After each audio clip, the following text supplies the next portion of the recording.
see that you can enjoy Florence, you can have amazing time here without spending too much. Choose literally any combination you want and you pay a fixed fee of €6. The majority of people there are locals. Hey guys, welcome back to my channel. Welcome to this somewhat rainy and grayish day in Florence. I think I may have jinxed the weather a couple of videos ago when I said that it was almost always sunny here. It's not, but it's still warm and I really love it. I am so ready for today, for this walk around the city. If you remember, a couple of weeks ago I made a poll asking you what you'd like to see next on my channel, and the street food in Florence and the viewpoints in Florence were almost equals. But since the weather is not cooperating, we decided to start with the street food. Stay tuned for the viewpoints, they are coming soon too. And today I will take you to some of my secret spots around Florence for the best street food, where you can save some money and enjoy this culture of street food, because there is a huge street food culture in Italy, and I believe that street food here is amazing and I want to share it with you and show it to you. So let's go with me, let's explore the best street food points in Florence. But first, don't forget to subscribe.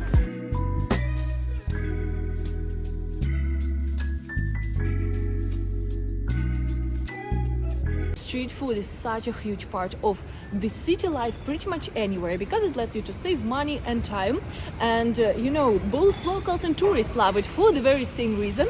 Here in Florence also I feel like it's a large part of the urban culture in general, but anywhere in Italy actually it is a huge part of urban culture, and whenever you visit a big city in Italy, I feel like street food is a must.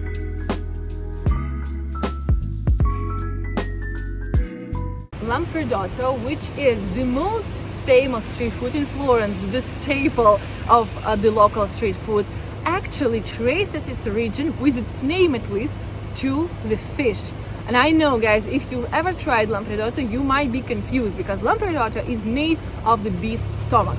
But apparently, during the medieval times, there was this fish called lamprey in Italian, and there was quite a lot of this fish here in River Arno.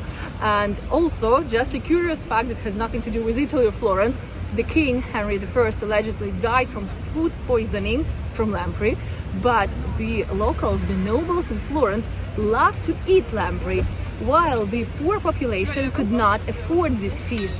And the only thing that they could afford, they couldn't even afford the good meat, they could just eat the tripe and similar stuff. In this ironic, mocking way, to imitate the nobles, they started calling them lampredotto, and this is how this dish originated here in Florence. Luckily, nobody gets food poisoning from lampredotto today, and actually it is now the staple in some very fancy restaurants around Florence as well.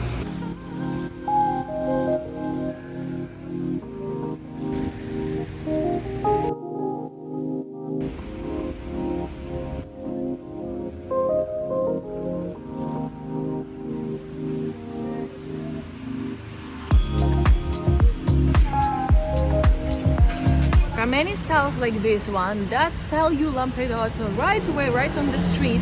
And a very fun fact, the majority of people there are locals.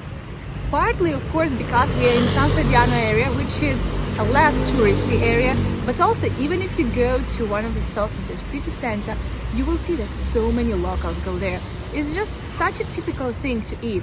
Panino with lampredotto, I mean, like, you know, you can find panini with different kinds of meat, cured meats and stuff, but panino with lampredotto is the most local thing you can try here. You may wonder, what is the difference between tripe and lampredotto? Now, lampredotto is made strictly with the last stomach of the cow, while the tripe is made usually with the first two stomachs. Did you know, guys, that they have 4 stomachs? I did not. But lampredotto is made here in Florence, while tripe, although a very typical Tuscan thing, can be found all around Italy as well. Personally, I like both. I honestly enjoy both, but panino with lampredotto is definitely my favorite. Now let's try it. I've heard so many good things about this particular place. What never stops to amaze me whenever I try lampredotto in Florence is how tender it is. I know it's definitely not everyone's cup of tea, but if you like this kind of of food, guys. It's so tender and actually very tasty, even though the only spices here are the salt and pepper. They do not use spices. I also asked to put some green sauce on it, but you can ask to just put the salt and pepper without the green sauce. You can also ask for a spicy sauce if you want to, and you can actually choose among a wide range of different types of panini. The lampredotto panini and tripe, and you know, so many different things, so many different sauces. I absolutely love it, guys. Make sure to find the Google Map pin for this place in the description to this video.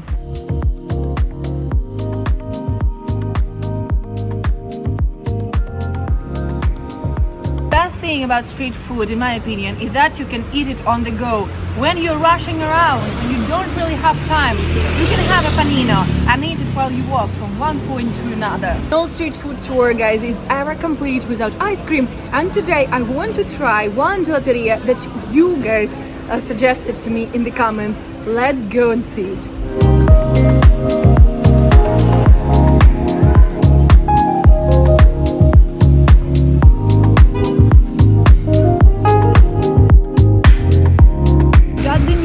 Today I tried yogurt and salted caramel. Actually, guys, if you've seen my older videos from Florence, you know that there is another gelateria that I like here, and I always get the caramel and yogurt there. So let's try it here as well. It's actually good. Thank you for recommendation. I love it. It is said that there were two people responsible for creating ice cream here. One of them was called Ruggero, and he served something akin to an ice cream or to gelato at the Medici court. And according to the legend, Catherine de' Medici loved it so much that she brought Ruggero with her to France when she became the Queen of France.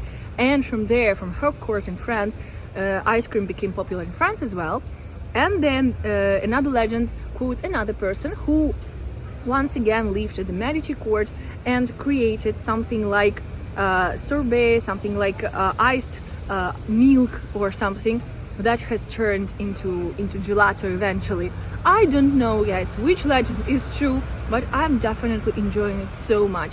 Even in this weather, I feel like ice cream is always a good idea. Guys, just a quick reminder, follow me on Instagram if you're not following me there, because I share a lot more there, just my daily life and even more spots with you. And also, if you want even more tips on how to save money in Florence and in other touristy Italian cities, make sure to check out my playlist. I will leave you a link up here with all of my budget-friendly videos. I think one of the most iconic, if not the most iconic thing that comes to your mind when you hear Italian food is, of course, pasta. And pasta, in my opinion, is the most touristy thing to eat in Italy, but also somehow the least touristy thing to eat in Italy, because all Italians I know consume pasta on an almost daily basis, and some of them eat pasta every single day. It's such a huge part of everyday life in Italy. It's like in the Italian DNA, you know? It's a part of the Italian identity after all. And you know, what is the better place to eat pasta than to eat it in a street food parlor? Because there is pasta, Italian pasta, and then there is pasta fresca, which is a freshly made pasta, and it's absolutely superior. It's the absolute winner when it comes to pasta. Some people argue that it was Marco Polo who brought pasta to Italy in 13th century after coming back from China. However, many documents and ancient texts actually confirm that the Etruscans were the first ones to make something similar to today's lasagna, and then the Romans perfected the dish, and then of course it's been worked over during various centuries before we got the lasagna as we know it today, and the pasta as we know it today, and all the different shapes and types, and with all the different sauces and fillings.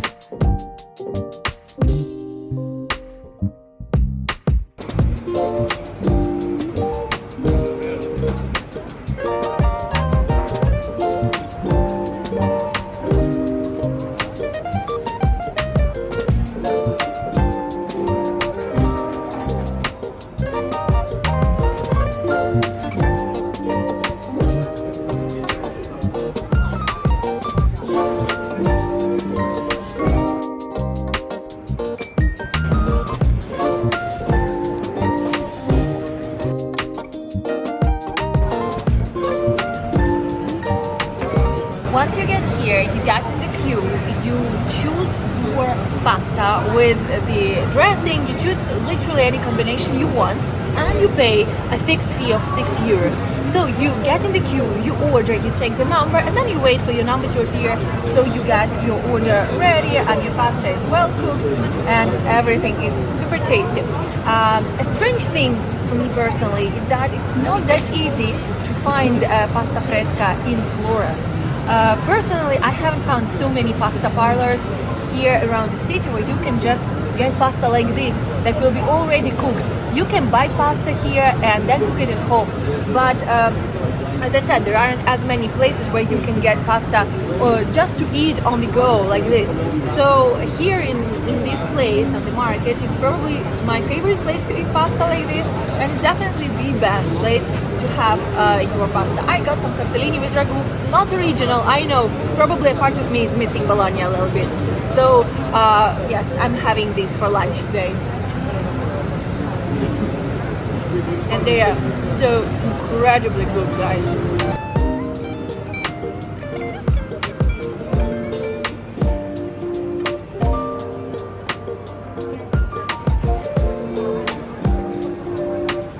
What is the better way to finish off the day of a street food walk around Florence than with some wine? Of course, guys, there are so many places to have aperitivo here, but as everything in Florence, aperitivo can get a little bit pricey. But if you want to save some money and have some wine for a very reasonable price, just a wine degustation, nothing fancy, I have a great street food place for you guys. So follow me and I'll show you this secret spot. Let's go.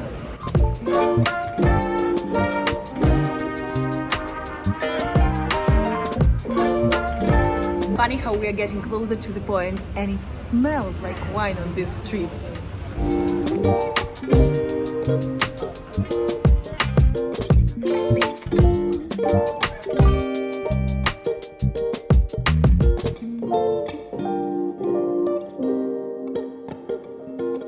And here we go, guys. I got this full glass of wine to go for only €1.50, and you can choose between various sizes.